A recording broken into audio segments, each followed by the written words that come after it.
Is Back 4 Blood the Left 4 Dead 3 we've all been waiting for? Or is it a mediocre experience with mediocre gameplay that leaves us wishing we still got Left 4 Dead 3? I'm gonna break all that down when we discuss the Back 4 Blood beta.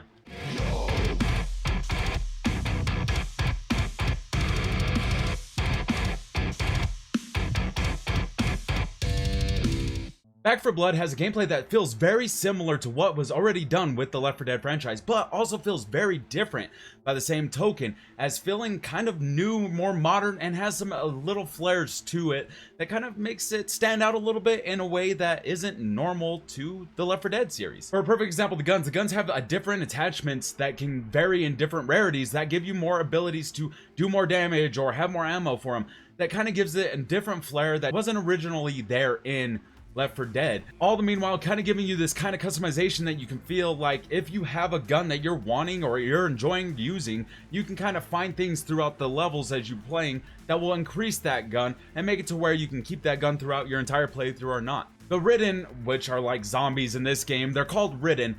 They have the same style that you would find in Left 4 Dead. They're kind of scattered throughout the map, and as you're fighting your way through, there are environmentals that can cause issues such as disrupting the birds that are in the environment or setting off a car alarm that can cause a horde to spawn on you. So it's no longer feels like it's attached to the director or the narrator that was in Left 4 Dead. It's more kind of similar to scenarios of if you shoot an alarm or you alert the birds, then you can get a horde to spawn, or opening safe houses. This game does feel very similar to Left 4 Dead, which kind of gives you that like deja vu feeling, and that is nostalgia purpose of while you're playing it, all you reference is everything that you did in Left 4 Dead.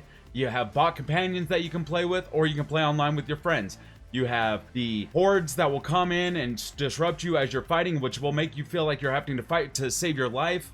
But it also has some differences that kind of makes it stand out on its own. You have a card system, and as you go through the game, you'll unlock more cards and more abilities. The cards will allow you to have some more stamina, more health, more regen, ping things on the map such as gold that you can use to buy at the shop every time you start a round or end a round.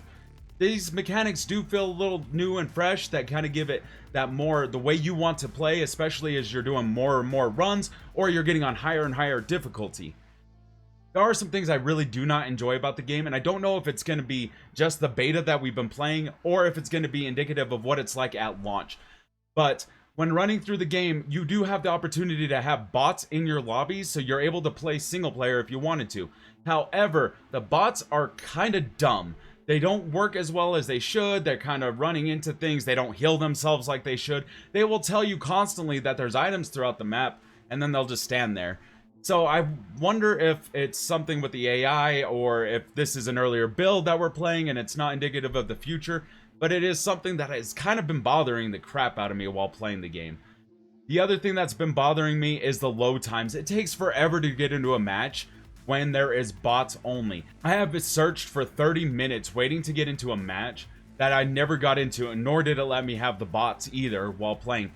And I worry that this is what it's going to be like when playing the game, that you're waiting 30 minutes in lobbies for the lobbies to not fill, and maybe that you'll get bots. I don't know if there's going to be an offline mode. I have not checked into that, to be honest. So there might be an offline mode that they patch through later, or with the launch game that will allow it to be played only with bots and you won't have to worry about these 30-minute queue times. I'm hoping so.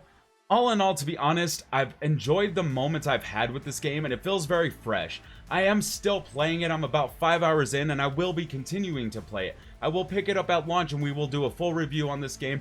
Like I said, it does feel very good and very fresh to play, but I do have some reservations that are causing me to go, maybe this isn't entirely Left 4 Dead 3, but a good spiritual successor that can hold us over, or that could fill that void for the future. Only time will tell. The gameplay feels solid enough, the graphics are great, the sound design is great, it feels good to play. I just hope that at launch it will be better. I did get early access to the beta, and I was able to play from the 5th until the 9th, which is in 2 days, so I'll still be able to play this, and I'll be playing it live on stream if you guys ever want to join me. I play a lot of these games that you're seeing on this channel on stream, shameless plug. However, there is an open beta that is coming out for everybody to play that is available from the 12th to the 16th. So if you guys are interested in playing it, or if this gameplay has looked interesting to you, or you guys want to join me, feel free to download it, play it, give it a shot, and see what your guys' thoughts are. I am excited for this game, and I think it can be good, and I think it has great potential. The gameplay is solid enough, it's fun enough, and about 5 hours in, I've really enjoyed everything I've played. I just have some reservations on it, and I'm waiting to see what it's like at launch. So we'll do that review. If you guys want to see that review, think about liking this video, subscribing to the channel, and turning on those notifications so you know when the review comes out. I do a lot of my gameplay while I'm streaming, so come join me there. You guys can see the gameplay in action, or you guys can wait for the review here. I do not mind at all. Until next time, guys, let's just play.